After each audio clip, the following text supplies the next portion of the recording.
Welcome to Today with Totally Out Now. I'm Raga Olga De Silva, or Totally Out Now as you know me.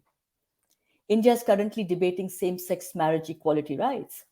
Although homosexuality was decriminalised in 2018 by overturning of Section 377 of the Indian Penal Code, same sex marriages are not acknowledged or recognised by Indian laws.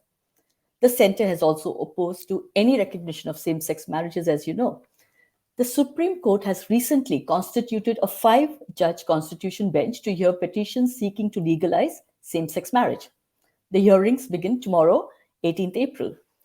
Now, today, I have two very interesting guests, very, very dear friends, who are two petitioners to the current marriage equality debate hearing in India. Both of the panelists are very, very well known activists in India. So let me bring them here. Zainab Patel.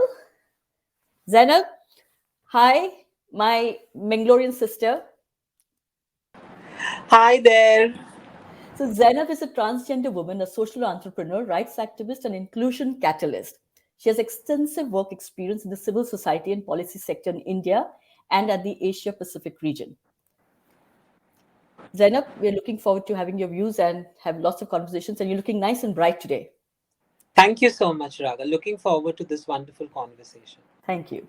Next, we have another dear friend, Harish Iyer. Harish, hi. Hello. Harish is an equal rights activist, Impleader in the Section 377 case. Harish is the only Indian national listed in the Guardian's World Pride Power list of 100 influential LGBT, my God, persons in the world. Harish's life has inspired 2 award-winning films and a book. He currently heads diversity and inclusion at Axis Bank. Good. We've got Dil Se. है ना? Dil Se account.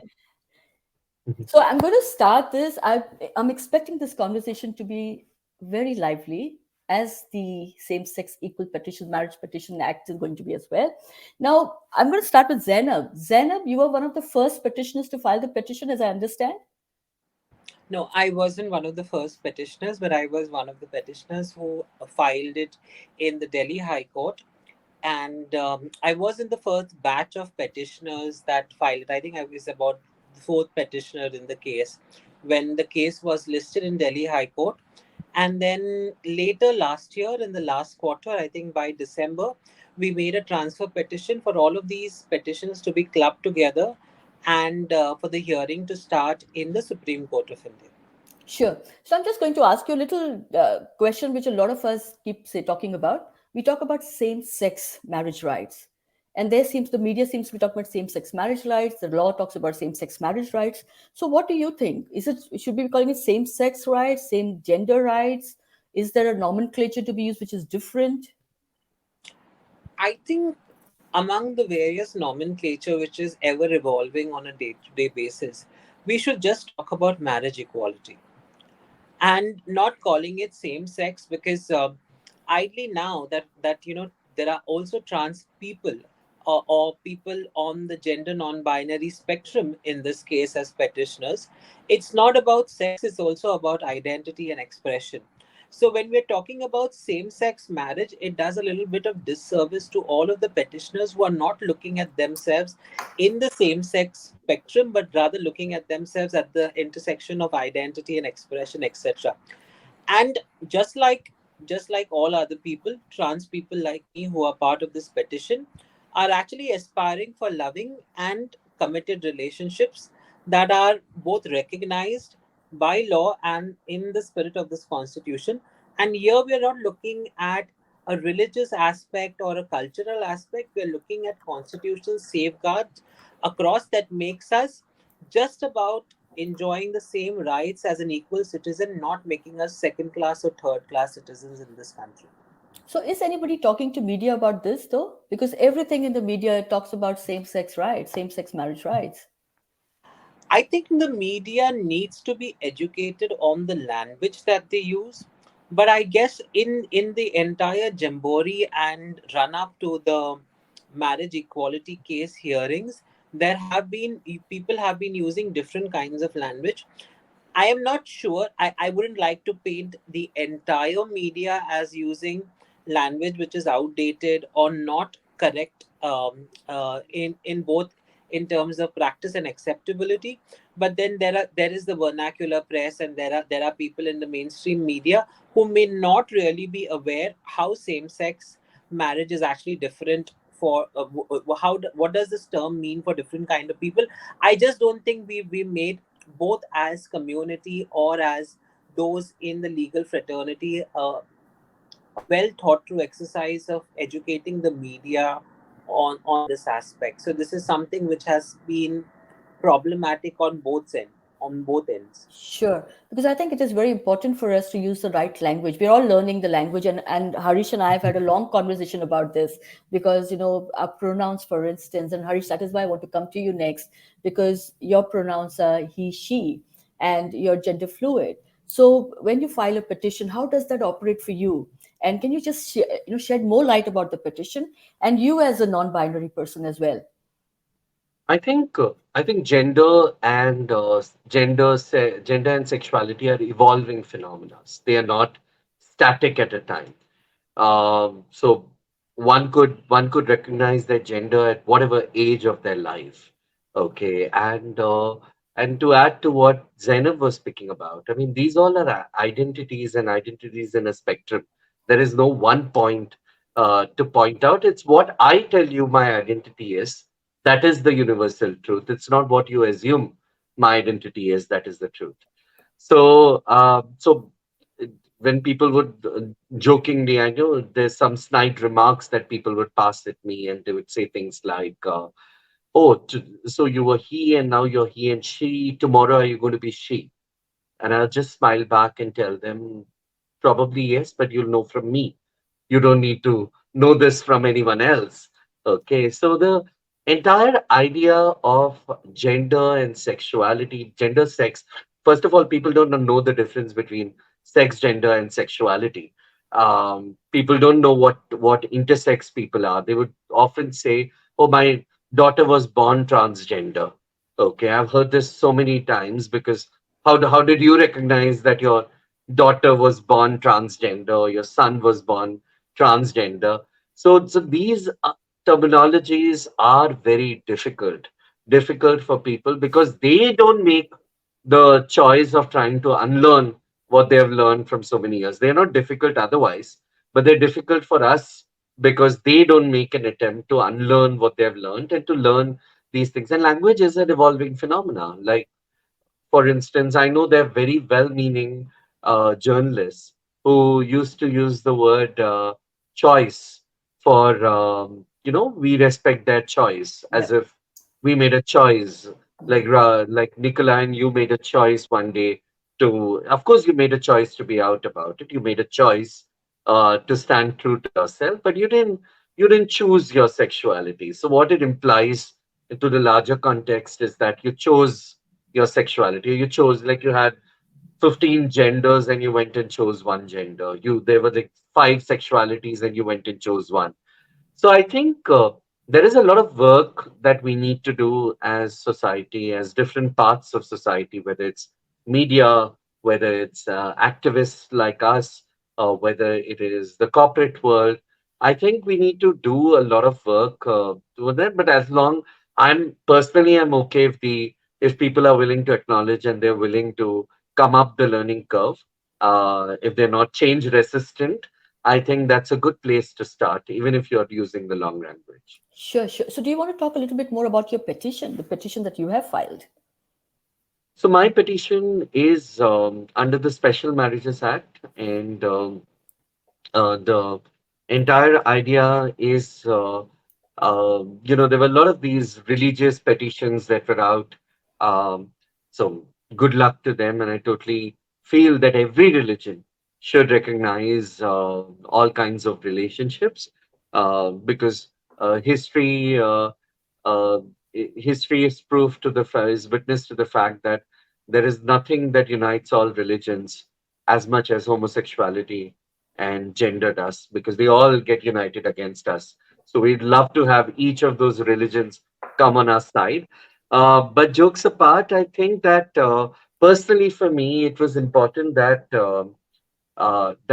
people, even people who are atheists, who are agnostics, people who don't believe in the idea of religion. Religion is what? Religion is what you're born into or with what you adopt, right? And it's a practice, and everyone should have the right to stay with the partner of their choice legally, because for now there's nothing that's stopping same-sex partners from getting married. Okay, there are many people who've gotten married, including you, Raga, including you, Zainab.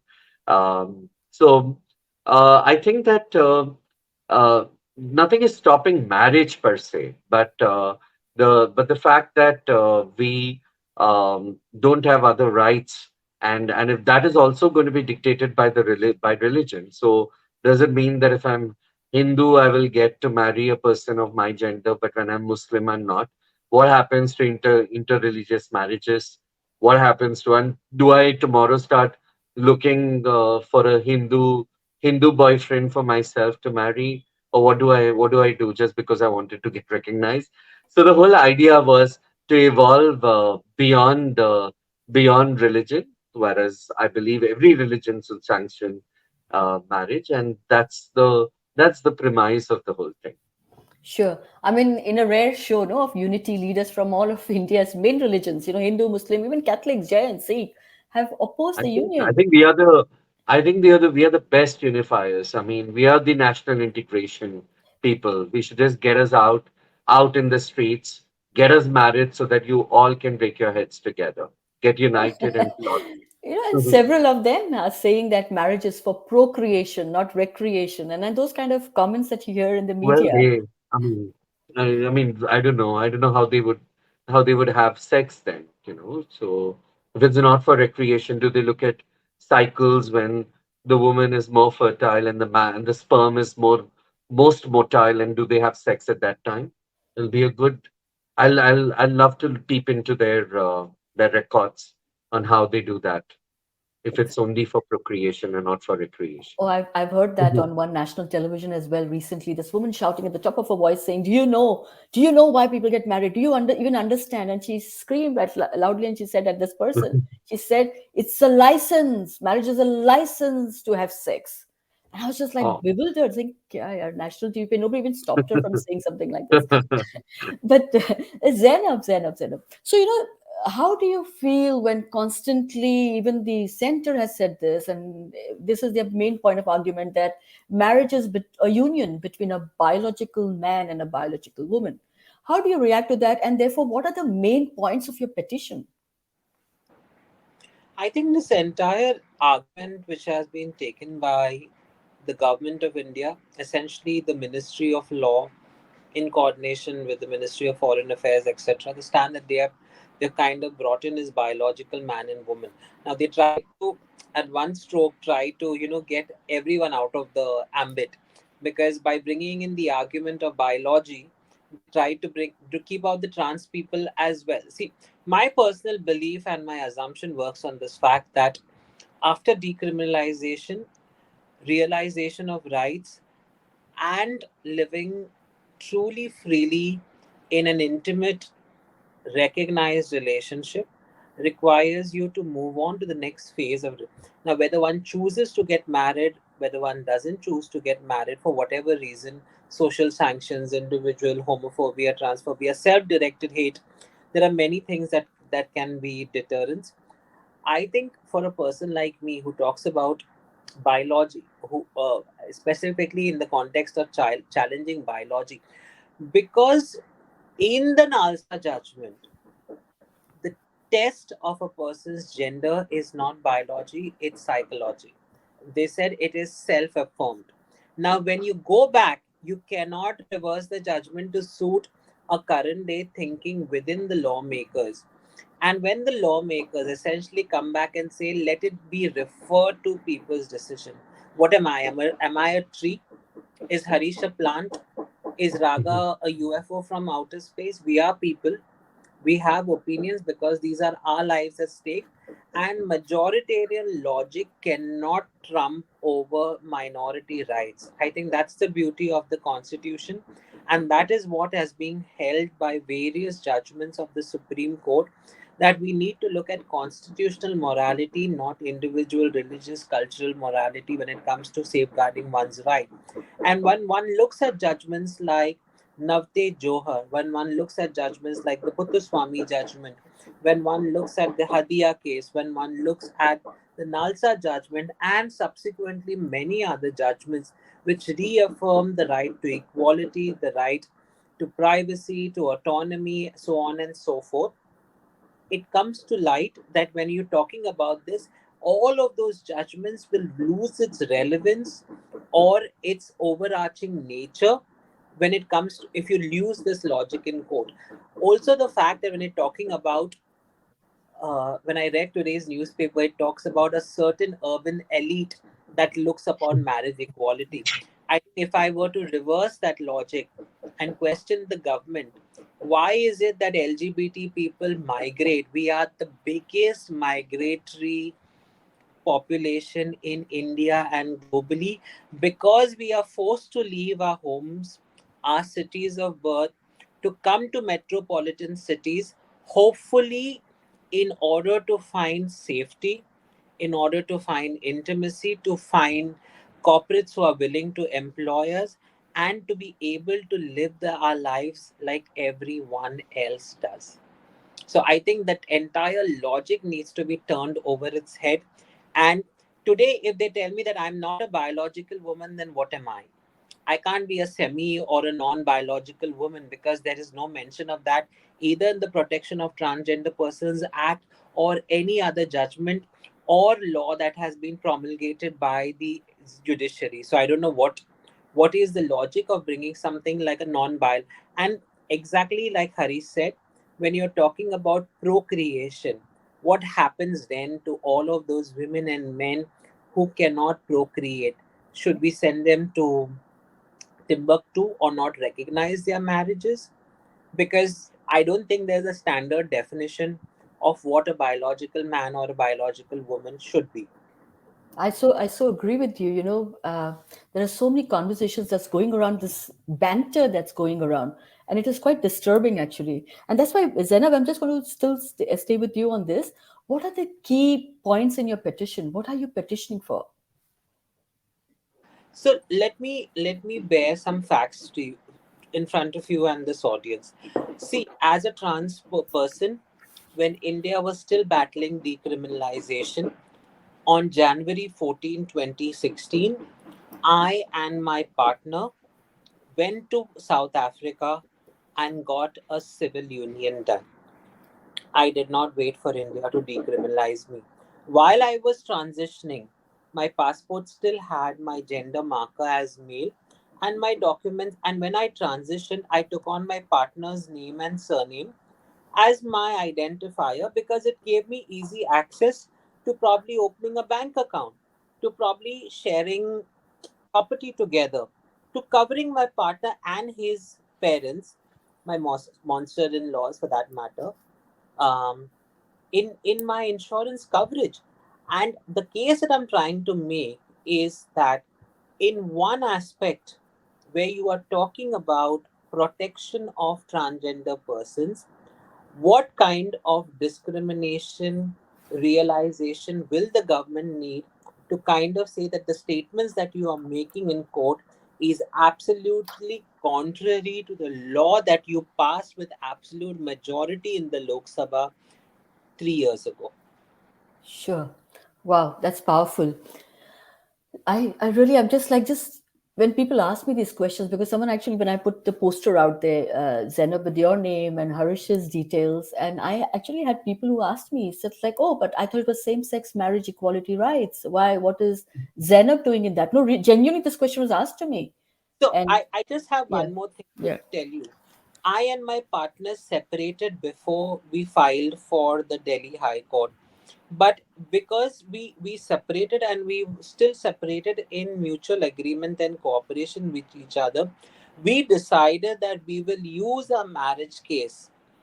We will forward our confidential documents, our marriage certificate, my insurance coverage, everything to the court to make a point that by denying marriage rights to people, I am not asking for marriage recognition for me.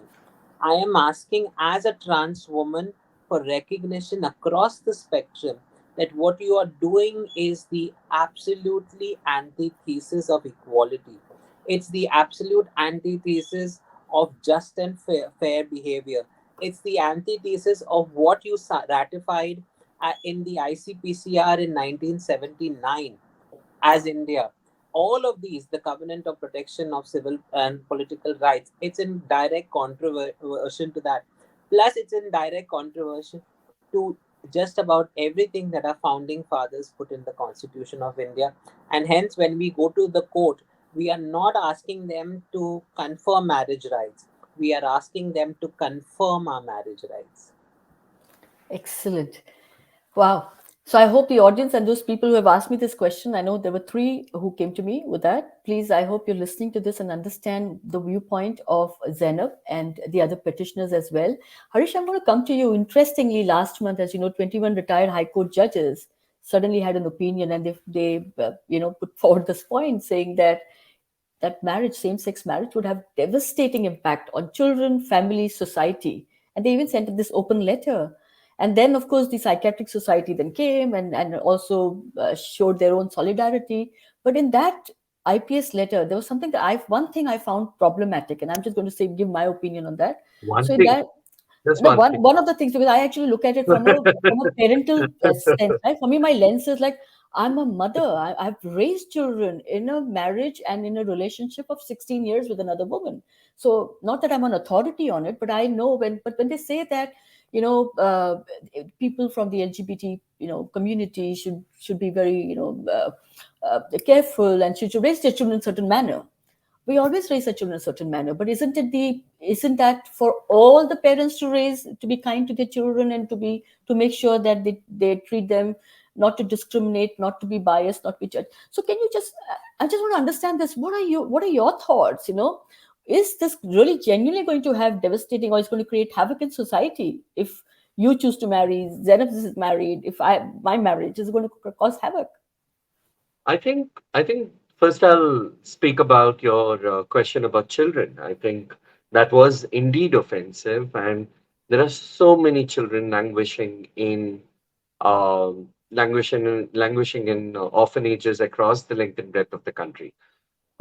If you Google and find out the number of COVID orphans, people who have been rendered as orphans because of COVID, then the number is staggering. It's scary to look at those numbers. And then, so you have this one parentless children who are in orphanages, and then there is this other group that is there which has the ability to look after children but is denied the right to look after children. So look, here there is a need for a parent, and here there are parents.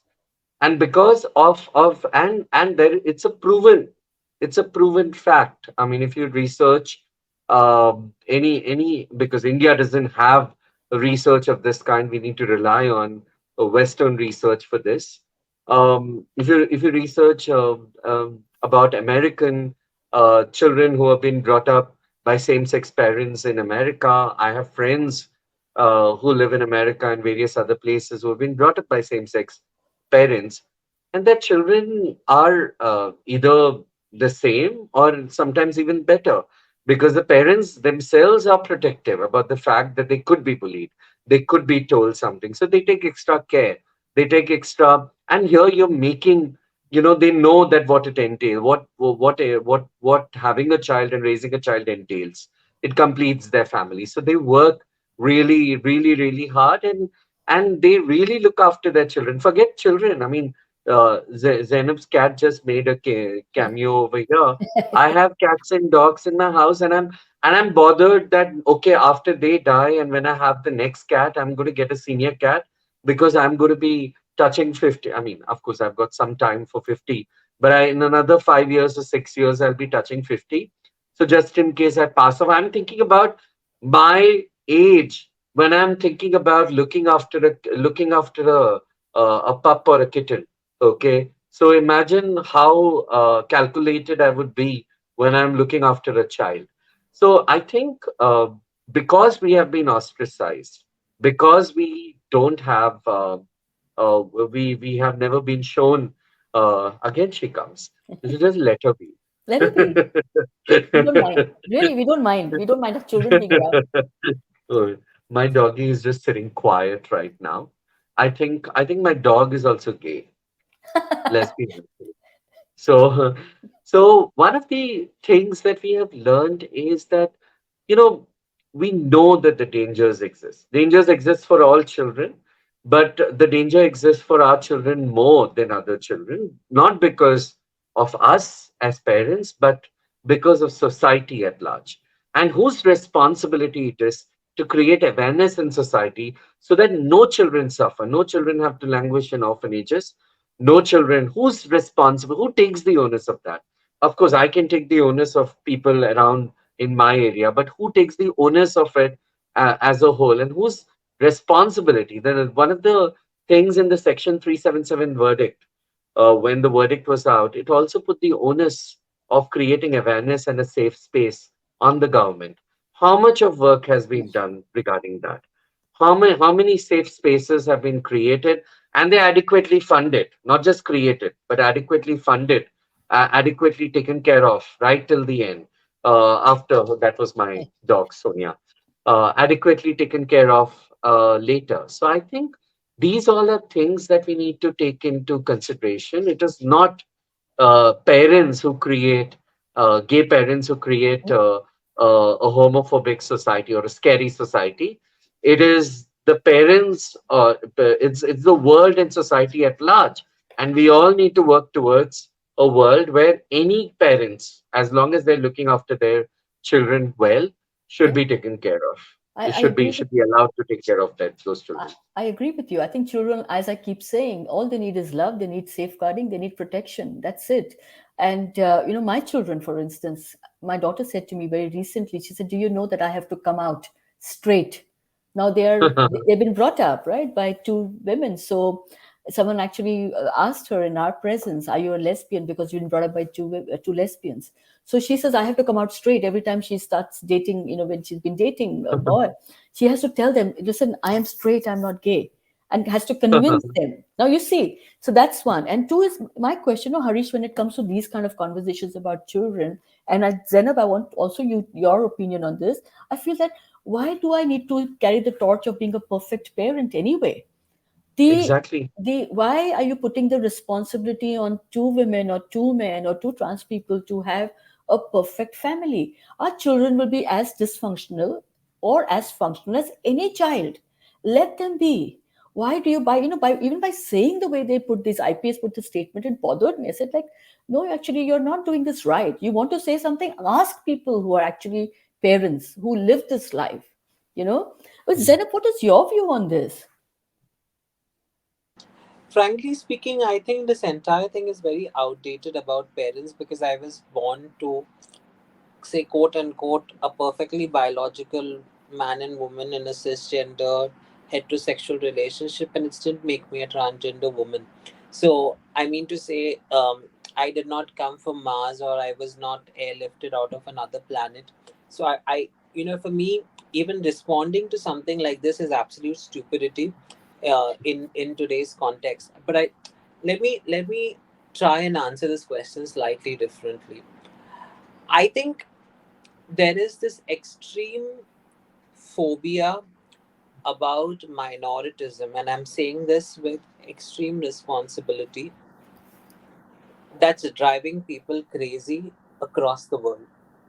Whether it's marriage, whether it's realization of rights, let's look at slavery. The fact that a minority community was enslaved, and when they started rebelling, the majoritarian logic felt threatened. The same thing came with gender. The same thing came with sexual harassment. The same thing came with blacks when it came to Black Lives Matter.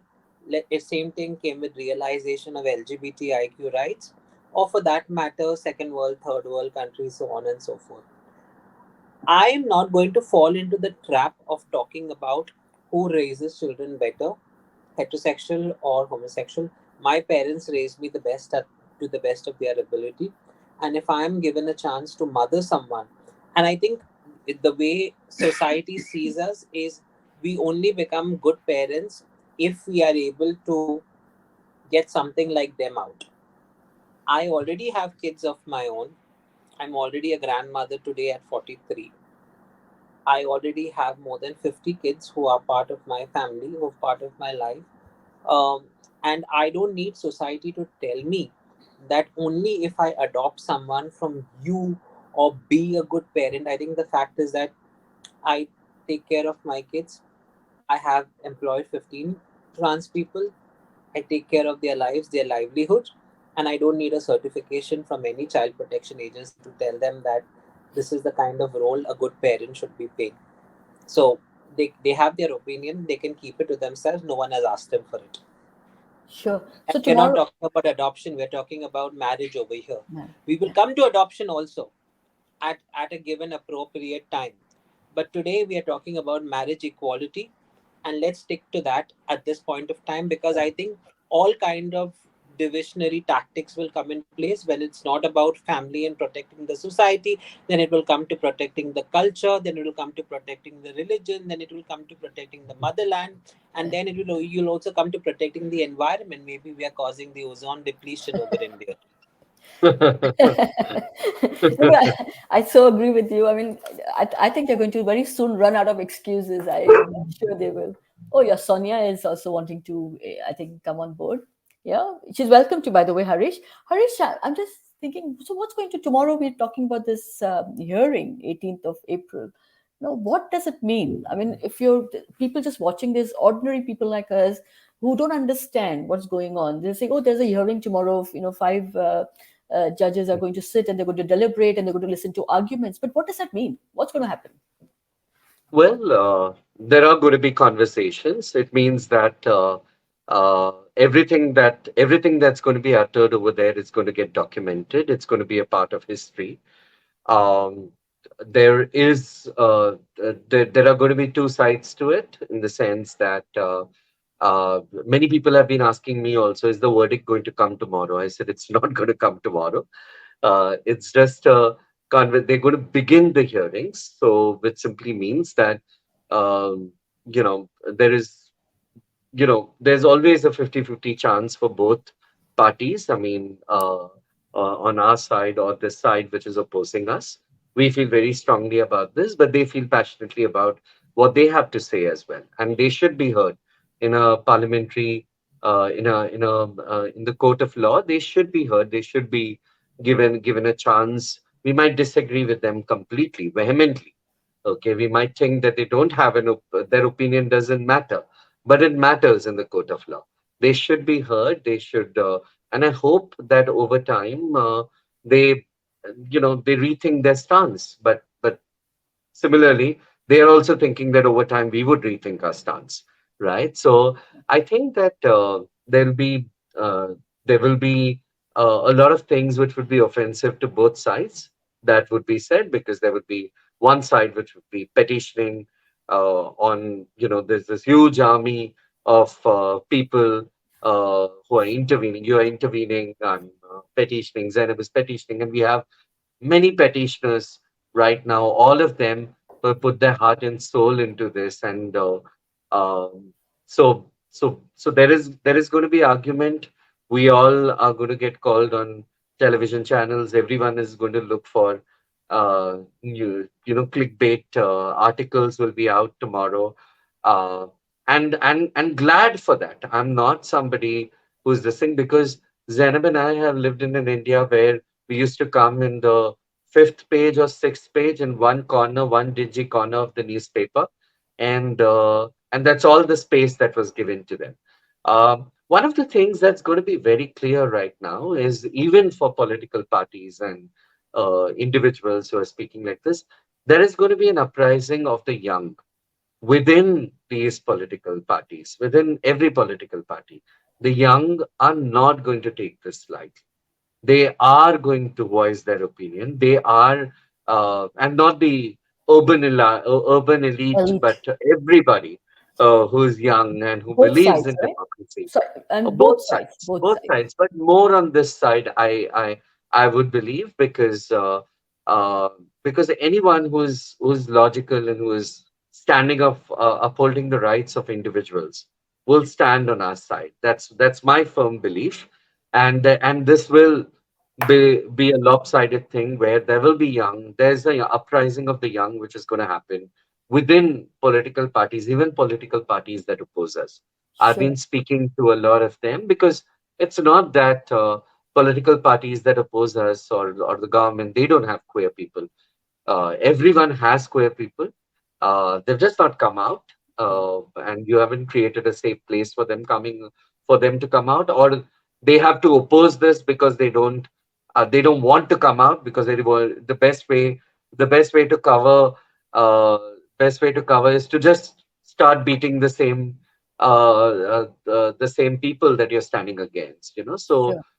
So you'd have those kind of things that's going to be there. Whatever it is, this churn is going to be really good. This conversations are the genesis of change. I Even agree. if when love comes out of the closet, Raga, hate will come out of the closet too. And let haters come out and let them speak, but we aren't ashamed to share our names or to come out in the open and have a meaningful conversation with them. I remember I have gone to before, during 377, I've gone to very Hindu places, very Islamic places where they've been having conversations, and I've gone in between and I've chatted with them. I have spoken to them, much to the displeasure of many people within the community itself. They would come and tell me that, hey, what was your need to go over there? But the idea is to have a dialogue, to tell them many a times people on the other side have not even met or tried to understand people from this side. So many a times when you go and speak to them, they are reasonable in their conversations, but they would have a but at the end of it. Sure. Uh, so I think it's important. Let this start some honest conversations. It'll be uncomfortable for both Sure. sides, but let it start honest conversations. Sure, I agree with you, Harish, because I know for a fact that it was very uncomfortable for me as well to have that conversation with myself. It's taken years and years. You and I have spoken about it. So there are people, I mean, I know statistically, for instance, people say that I have never met a trans person. So I don't know how they are. And, these conversations, the fact that even people like us are hosting such shows, the television, the media in India, the newspapers are talking about it. There are social media which is going mad about it. To me, I'm very mindful to acknowledge that yes, the change is happening. These, like you said, these were fifth, sixth, seventh, or God knows which page news. Now they are fronting that they're frontline headings, right, in a lot of media. So I'm grateful for the change. And for me, I'm going to come to Zainab on this. Zainab, I know that there's going to be live streaming. That's what has been told to us. Is the live streaming going to be tomorrow only or tomorrow onwards? And do we know whether this is going to be like only our cases, our petitions, or is it going to be just general cases, of which one of the arguments will be about the petitions? So, just a correction that the live streaming has already happened in the last petition also. Yes. It's just that whoever has the link has forwarded it to people, and anyone can log on to that link and view it. One was only to be careful in terms of when is it that your timing of your intervention comes up, because there are many cases back and forth. So you have to sometimes wait all through the like last time we waited for 2 hours for our number to come. And if you want to make an application, like generally in the chat box of the link of the live viewing, Streaming. Yeah. there is a focal point who calls out to say that the next case is so and so. If you want to speak, you just raise your hand and they will unmute you. So I mean to say, if you are a petitioner in the case, not just anyone, I think anyone can put comments, no one reads those comments, but but it'll be good for people who are there to at least be visible so people can see them. Now, who's the one who's seeing them? I don't know on the other side who's seeing us on the other side, but you are allowed to speak. And if you are a petitioner, you are Petition. allowed to speak also. So I guess what we have generally done is WhatsApp people the link and ask them to join in just when the thing is open, so they get to hear, and they also get to see the kind of theatrics put in by the government on. By last time they said that, oh, if your parents are gay, you also become gay, and someone said there is Yeah. no stigma in the community. So let the countrymen also see what kind of theatrics come up in the court. Sure. So tomorrow on the 18th, so they will may have only a few petitions that they hear, right? Or it's going to be No. So there are petitions which. So last time, what happened is when the first time the Supreme Court took cognizance of this all of these petitions and decided. So we were just four or five of us which were there, and and most of the stuff was argued by the lawyers. So none of us got a chance to speak. We could have spoken if we wanted, but I just didn't know the what was the implication of speaking at this point. Now that a constitution bench has been put together, a five judge judge. bench has been put together, we will need to see how the applications flow through. Of course, all the bigots will be coming out of the woodwork, and there will be more Impleader applications coming in. So, won't be surprised to see more and more people trying to tag in at the last moment, trying to talk about religion, culture, space, ethos, society collapsing, the universe degrading itself, and the black hole opening. I think the same kind of arguments came up even when the decriminalization happened. So I think people now are smarter. We know what to get into and what to avoid. And I think now the arguments are slightly smarter. At least the televised debates are slightly smarter. They will say, oh, we don't mind this thing, but the recognition has to come in from, say, the executive or some kind of alternate rubbish that is thrown at you. So we are prepared for it. When we signed up for this petition, we knew that we were putting ourselves in the ire of the public, in the ire of groups which are fundamentally opposed to the idea of Article 14 and 15, which kind of prohibits discrimination on the grounds of sex. And here we are talking about marriage equality. So we know we are going to be putting ourselves in front of religious, fundamental groups, etc., who are going to challenge us. We put our safety, security at stake. But then someone had to do it. So here are a group of petitioners who are out there fighting for the case, because it's not only about us, it's about the hopes and aspirations of millions of LGBTIQ people, not only in India, across the world, who are looking for this case to come back. Sure, sure.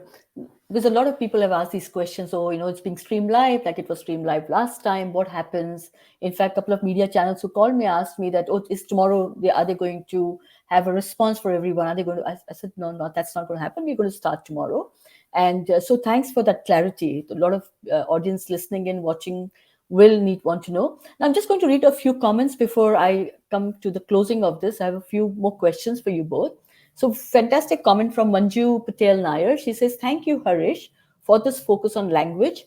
Given me a few things to think about, especially about the word choice. Fantastic. Rahul Sharma, who watches our program regularly, says urban elite sounds funny to me, which I agree with you as well. And he also says, I'm also a father and I know my responsibility. I love my son and he loves me. And that's important. Nothing else matters. Now, these are comments from parents who have brought up children. And I don't know how else to share anything. And I'm going to go with Zainab on this, saying that actually you should just learn to ignore it. I find it hard to ignore because as a parent, I feel I'm tested all the time. They're just waiting for one of my children to fall so that they can say, I told you, every child needs a father. And that's happened to many times. So it's hard for me to be quiet on this subject, but I think I'm going to take Zainab's advice on this. See, there is a very lovely couplet in Urdu which says, "Koi yahan beaib nahi, only Allah ki zaat hai jo beaib hai." And to translate it literally, it says that no one in this world is without flaws. Only God, or the concept of God, is without any flaw. So I mean, I'm just taking it for its virtue, for its literal interpretation, not about Allah or Jesus or whoever, or about Tutu Kamin. It's not about anyone. It's just about concept of. I think people are itching to see us fall, but they forget that we are human beings like them. And like Jesus says in the Bible, if you've not committed any wrong, be the first one to throw the stone. I think I think they are absolutely silly people to think that parents are not human beings. They are something superhuman. They never do a mistake. uh, Couples never do a mistake. I mean, if they were not doing a mistake, India wouldn't need to decriminalize adultery in 2018. So if they could Mhm. decriminalize Yeah. adultery, what's stopping us from marriage equality? So you can't be a bigot always. You need to evolve with time. You need to look at what the founding fathers of India wrote in the constitution, look at the interpretation, and only confirm it. You're not asking them to confer any rights, we're asking for confirmation of these rights. So all of this matter. And for those who talk about the urban elite, please let me tell them I live in a slum in Juhu near the seaside.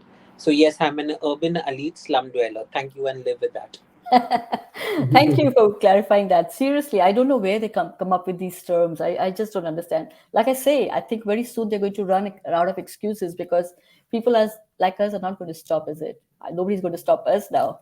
Seriously. But hey, Dr. Anita No, Prasad, but thank I you. have to Bolo, also bolo. say that when my case was mentioned by one of the government lawyers, she said, "Oh, she's part of the National Council and she's a member and she's." So now the question is that I can either be a member or not be a member of the National Council for Transgender Persons, and I'm looking up to the government because the government is one heterogeneous entity. So you can't tell me that I am discriminating against you, but I'm going to put you on a council and make you tell me points as to how to stop this discrimination. So we will hold the oh, and here's Bella, and we will have to hold you responsible for your actions. Hi, Bella. Please be Yes. on screen with us. And on that, I have to also acknowledge Aruna Desai, from Swikar, the Rainbow Parent. She always watches our channels, and she's such a good ally to us. So, and she says, "Well said, Zainab." So thanks, Aruna. Thanks for that. We also have Dr. Anita Prasad, who's made a comment. She says, "Hi guys, love you all. Thank you."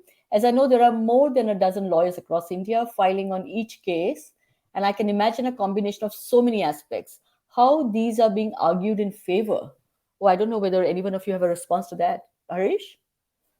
I think I think each one, if you really say each of our lawyers, we all are coming to the same point. What is the one goal that everyone is seeking? Okay, we might have gone to different lawyers. We must have spoken to depending on our access or who reached out to us. But we all have the same goal.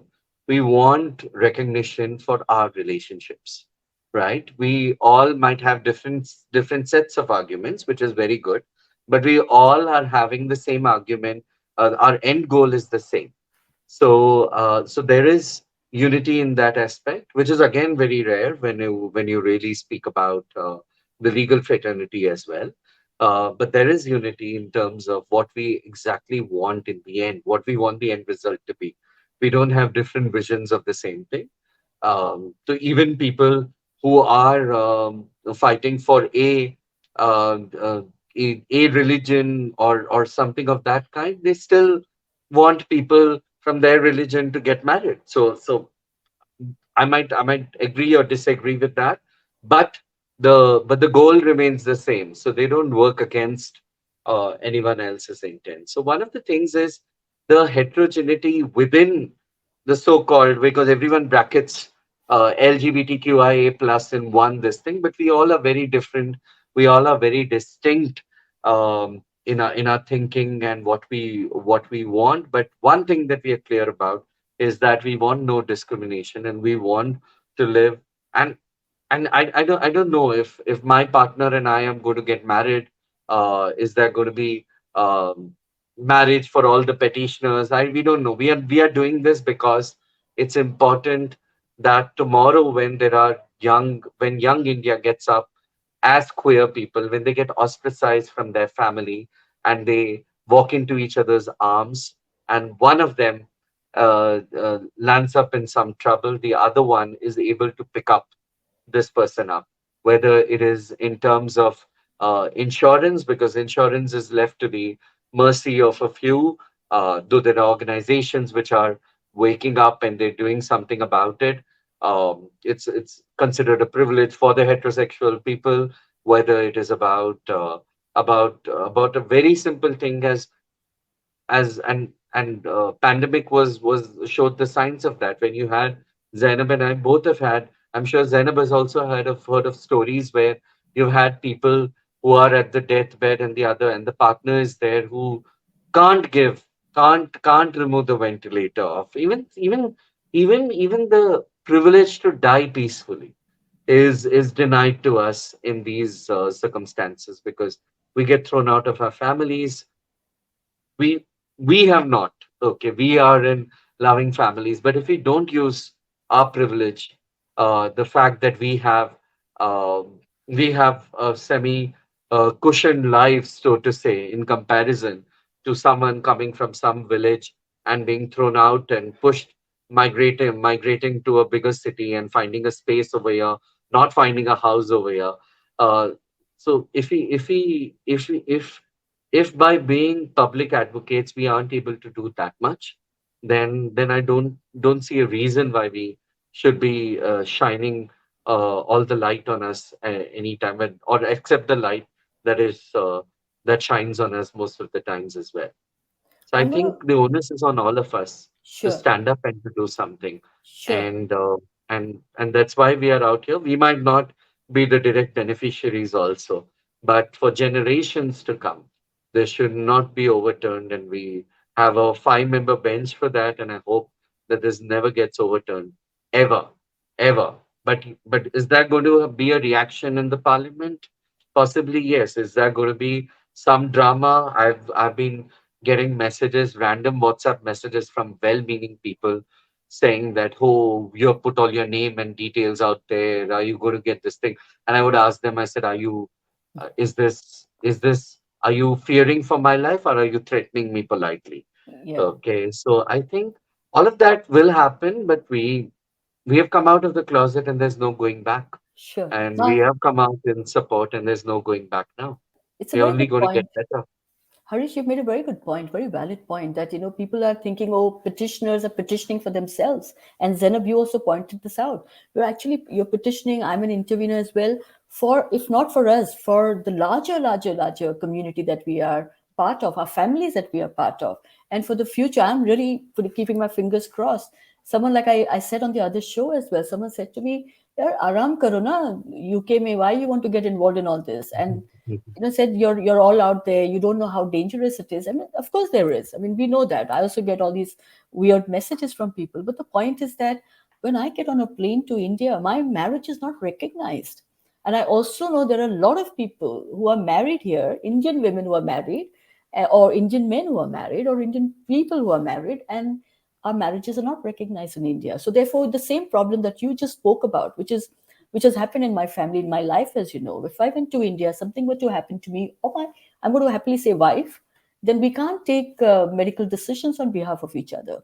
People have no idea how such a small thing is so big in our lives. What we take for granted in a regular heterosexual life in that world.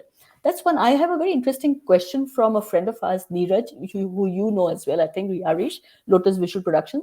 After that, towards the end, I actually have one more important question to ask both of you. You don't mind us staying in another 5 minutes, over 1 hour? Zainab, you're also okay with that? So Neeraj is saying, have positive commercial implications of same-sex marriages on economy been considered? Basic human rights in this case can be good for economy. Zainab, you want to take that?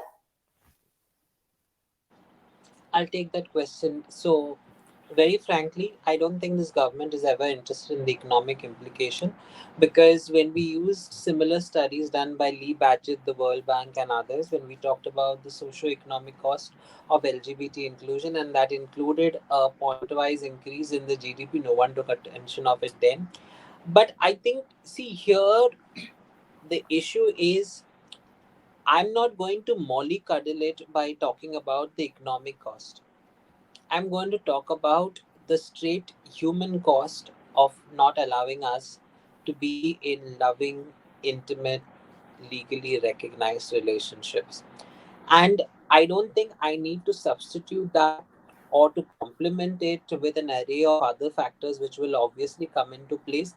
Any institutional contract between two people involves liability, involves investment, includes money transfer. Yeah. So, anyone in the right frame of mind will not need an explanation that when two people come into a mutually exclusive marriage contract, there is going to be exchange of finances, there is going to be an outlay, it is going to impact us as citizens, and the fiscal balance will change. Now it's up to us to use that logic. It is up to us to discard that logic. You may say you're too minuscule a minority to even bother with that. And then comes to the larger question that the minuscule minority is so powerful that the entire ramification of the society built through millions of ages is going to get threatened by a minuscule minority who wants to marry into each other without even taking dowry from the government of India. I would love to invite the government of India to pay my dowry if I decide to get married. Next, Raga, please find me a nice husband from the UK. Uh, but Mhm. but the fact is that I'm not asking for dowry. I am not asking for anything. I am just going to make the case for it as it is, and I'm going to keep a straight face and tell them that this is my right, and I deserve this as a tax-paying, honest citizen of this country. If you truly want to make India great, let all of India's citizens be first-class citizens, not second, third class, or whatever. That's it. Yeah. Perfectly said. And this I like the line you said. This is my right. It's as simple as that. Simple. Yeah, yeah. This is my right. That should be the slogan, really. I'm going to ask a very Mhm. tricky question, okay, Harish and Zainab both, and feel free to ignore the question. But I think all of us now, I mean, 20 petitioners are the face of the community. We are fighting, all of us are fighting for so many of us. Is there unity within us, within our own community? As there is unity amongst the opposition, right? Say we spoke about it earlier, everybody's come together, Hindu, Muslim, Sikh, sab kuch aa gaye. What about Mhm. our community? Do we have that togetherness to fight this together? I'm going to ask you both this question. Uh, I'll go first, Senna. Okay. I think see, unity is relative. Okay. What do you are we united when we come to fight this cause? Yes, we do.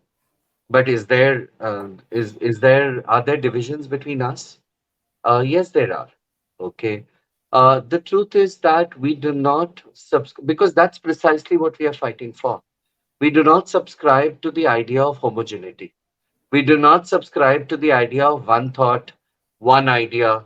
So probably we know the end route, but there are different ways of reaching there, right? So we know there are end goals, and all our thoughts, our ideas, w- everything can coexist with each other, and that's what we are. So if you're asking me unity from that aspect, I think that there is unity because we all are fighting. How many times have we spoken about heterosexual communities staying together and them fighting with each other? We don't, because we are the LGBT community. There is often, I mean, haven't we heard of fights between Nanand and Devranis and Jetanis within the family itself? Haven't we heard of fights within various other circles itself? The reason why this becomes bad and this gets talked about is because we uh, we are a community that has been ostracized. We are often in the spotlight for fighting for our rights, and that's why there is so much of focus on the fact, and that sometimes it gets difficult for us also. Why is there infighting? Why are these people fighting with those people? And all, why are these camps within the LGBT spectrum as well? Well, they are because we all are different people, and it's okay to have heterogeneity, and that's precisely what we are fighting for. And once you grant us all the rights and we can live our own individual lives, we possibly will have lesser reasons to fight, because most of the times you look at any struggle movement for that matter, there are divisions within every struggle movement because there are different routes. Everyone is fighting to reach a certain point. The destination could be the same, but there are different routes of reaching over there. That's why you see several movements for that matter. If you do take any movement, do you see that everyone believes in the same thing. I mean, you take the animal welfare movement, so to say, because so Sonia and Zainab's cat and all of us made this thing. There are animal lovers who love animals, who want animals to be this thing. There are animal lovers who love animals and they eat animals, and there are animal lovers who are vegan. Yeah. Okay. Do they disagree with each other? They disagree with each other all the time. Do they fight with each other? You should just come for one of the animal welfare meetings and you'll know how they fight with each other. Okay. But do they all stand for the same goal? Do they all stand for look at the animal and she makes her point over there. Do we all Shehzadi. Shehzadi.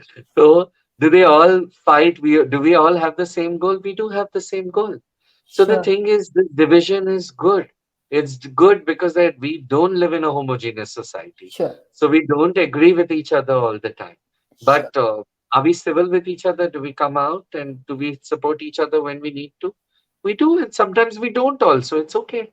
It's Yeah. okay. And it also gives us the feeling of vastness that we are so huge. They call us minuscule, but we are so huge that we have fractions within us itself. It's a good thing. Because we are I look at the power of us. Each one of us is so big. Millions of us, right? Within Yeah, each. I mean, So I mean, I know I'm a part of some 15 groups here and there, and they all cannot stand each other. And I'm the common factor, and I know some of them bitch and bicker about me, which is all right. In the end, it doesn't matter. In the end, we are standing for the same things. Does that make me feel dejected? Yes, it does sometimes. I call up Zainab and I speak to her. I rant about it. But who doesn't have fights in their sure. families? Sure. Who always has things only unilaterally in one view? It doesn't happen. It's okay to have those. In fact, the biggest strength, Raghav, let's focus on the strengths that we have. If we don't, for many people who don't have families, their birth families with them. We have families of choice. I Yes. don't. I used to dread the fact that my mother would die one day.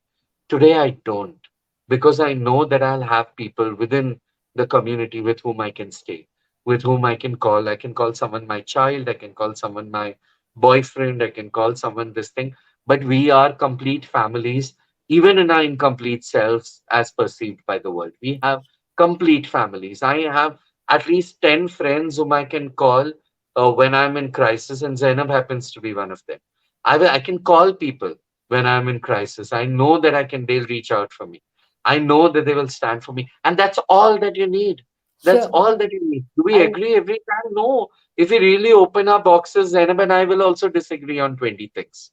Which Exactly. is true. It's I think okay. that's the power of us anyway. I mean, I speak about this, and the reason I asked is because I hear these. I live far away, so I hear whispers, and it's okay. I feel that the fact that we can be so different at the same time, agree to disagree and still hang out together, be together. It says a lot. You Zainab, you know, have a because view. Okay. many, oh, sorry. Any go on. Sorry. Many years before, I mean, I come from a part when I went to a particular elite, because we have elite also over here, where, gay meetings, and there were only gays. So I thought Bombay had only gays. They didn't have lesbians. Yeah. Okay. Then I was confronted with my own biases when I went and met people at the Humsafar Trust, when I saw transgender people over there, because I didn't want to stand with them, because I didn't want to get associated with them because of my own transphobia. Okay, there was always an us in them, right? But then I met them and I made some very good friends. It took me time. So when within the community, if you think there is no transphobia, there's no, I'll invent a word, lesbian phobia or any phobia of that kind, there are people who have perceptions. All that you need to do is talk to them, and there will be, because there's Yeah. so many more identities. My partner tells me he's what, polyamorous or something, sitafalras, amorous. There's so many identities that just get this thing, and so there will be divisions also. So it's Sure. okay to have these divisions. Very, very good point. Thank you, Harish and Zainab. You have Sorry. views on Just this? one, just one point. I'm not going to elaborate much. I think we reflect the society in large. We may come together, align on a particular cause, but we could have different viewpoints as to how do we reach. I think the very multifarious petitions are all challenging the fact that we need to have marriage equality. irrespective of whether they are two gay men, two lesbian women, a trans person with a cisgender partner, or a trans person with another trans person. I think the idea is that if you're trying to ask me, did we take public consensus as in the community when we went to file this petition? No, because these are individual petitions. They are about us, about our lives, and about our partner's life. Did I take approvals from anyone? No, because I don't. Just like I don't need society's approval to be in a loving relationship with someone, I do not need general community consensus on this.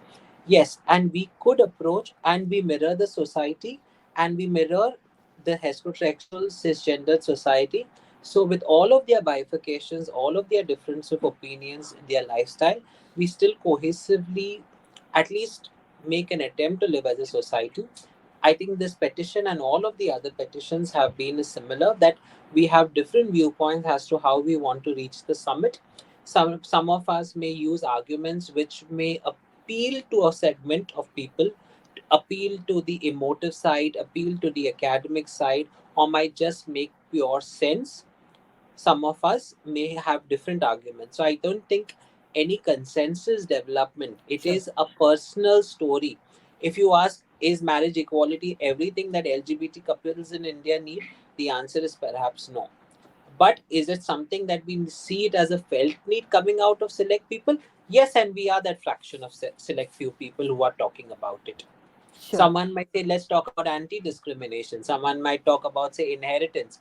But okay, go to court. No one is stopping you from going to court and Mhm. filing a petition, or stand up for elections, win an elections, and go and present a private member bill, or align with your political party to present a bill in the parliament. So, till such time that we don't have this consensus, we are going to use different approaches. There's no harm in being that. And we don't need to prove that we all think alike and our approach is going to be the same. I mean, even God couldn't create that kind of perfection. So humans Exactly. trying to do that is not going to happen.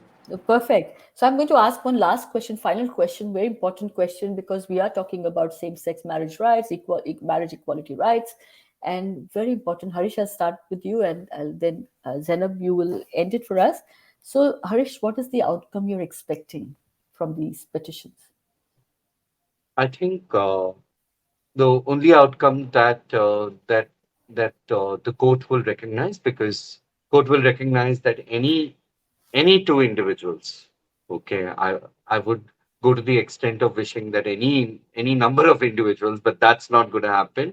But any two individuals, uh, regardless of their sex, gender, their sexuality, or or their religion or their caste, nothing, as long as they are adults and they want to start a relationship with each other, they should be allowed to do so.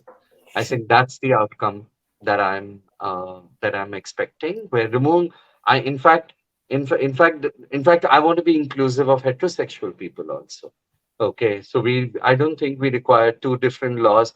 We don't need a section in the marriage equality law which says that, you know, this is homosexual marriage equality, this is heterosexual.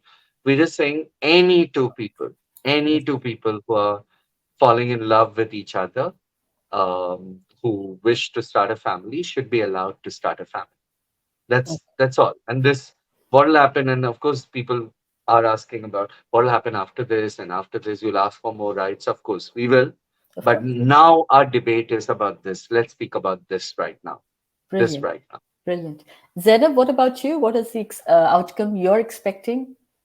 I'm expecting all of us to be happily married for whoever chooses to be married, and the rest is for those who who are still aspiring. Continue to look at the courts for being able to confer their rights, but it also reaffirms that LGBT people will not continue to remain in the shadows. We are going to come forward and demand for our rights like any other citizen in this country. We are not second or third class citizens. I'm going to say this again and again, again and again, till people become tone deaf to what I'm trying to say. But yes, I refuse to be a second class citizen in this country. I demand the same kind of rights. That's it. Thank you. Thanks, Zainab. I'm going to Mm. use this part of the snippet to talk about our show, because this is really important what you both have said. And anything else you want to share before we conclude?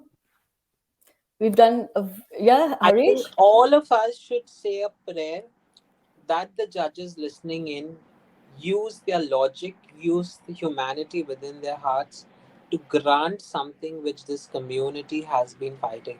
It's not easy coming out with your personal life stories, with your details in a court case, exposing yourself to harm, to bigotry, to abuse. But for those of us who have stood this and decided to make this choice to come out in a public forum, may we be rewarded, and may our communities, our children, and those who will inherit this be at least, taste the sweet success Yeah, that will come to these judgments. I, absolutely. So go on, I, Harish. I think, I think one of the things that we need to keep reminding ourselves of is history.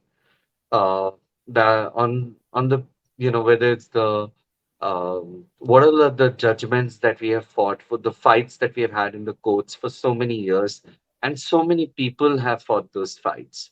So one of the things that I wish happens is each and every person who has fought, we chronicle that and we learn, so that if you don't learn from history, you are what's happening in America. I mean, abortion rights being reversed and various other things that are happening, Roe v. Wade and other things that are happening over there.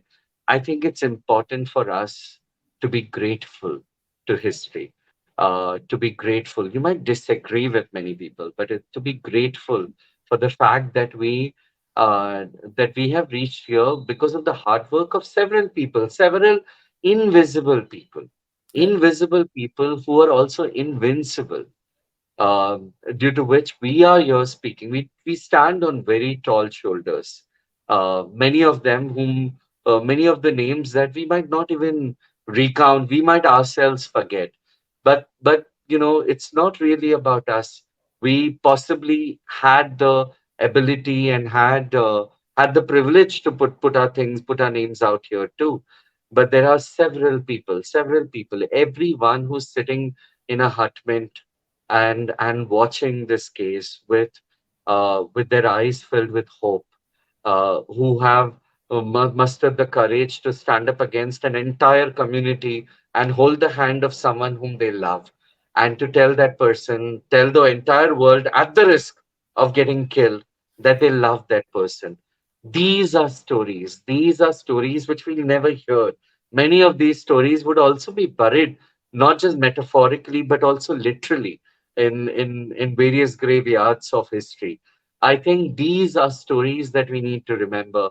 I wish that one day we have chapters of LGBTQIA plus history in our schools and colleges, and people are aware to know the names of the greats on whose shoulders, not we are not great, but we stand on shoulders which are great, because those people who were invisible, and who are also invincible, are yeah, the ones who we need to remember, and we need to be grateful to history. It's very easy, Raghav, that we move a new leaf tomorrow, yeah. and we forget, and we start speaking about various things, and we totally forget people who existed before us.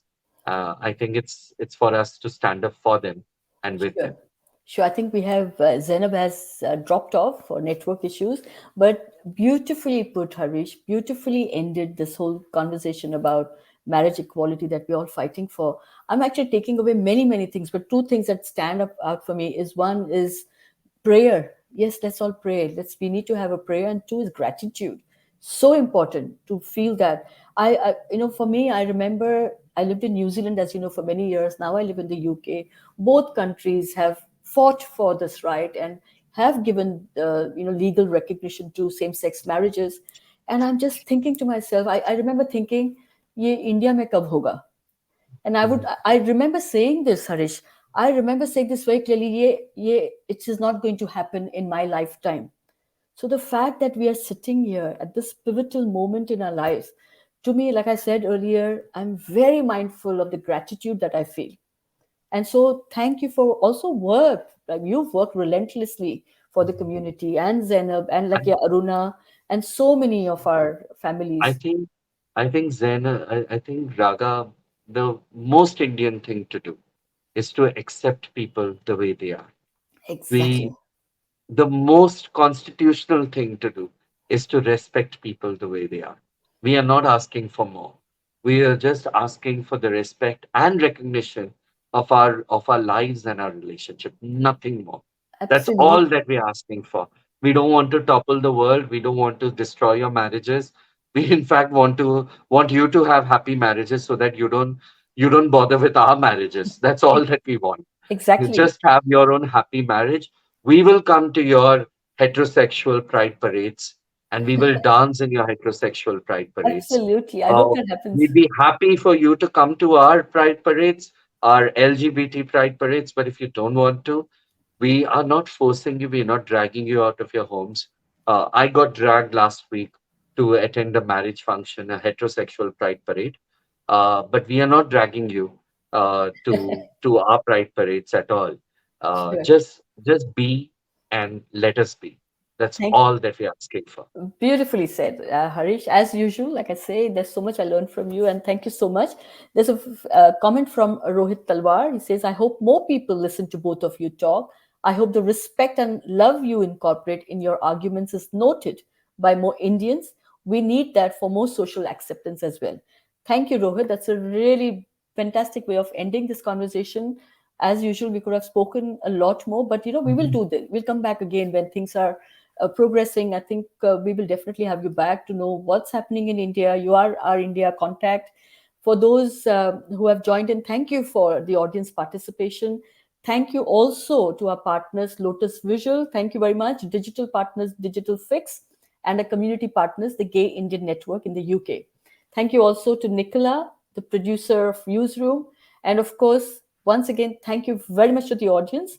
If you wish to take part in our show or have feedback to share, please write to the viewsroom at gmail.com and keep joining, keep sharing. I am on YouTube. This show is available for on my YouTube channel. Subscribe, share. These kind of conversations are very important for us to listen to and to share with others. Thank you so much, Harish. Thank you. And Zainab, I know you're not here, but thank you very much for joining in. Mhm. Thank you. Thank you.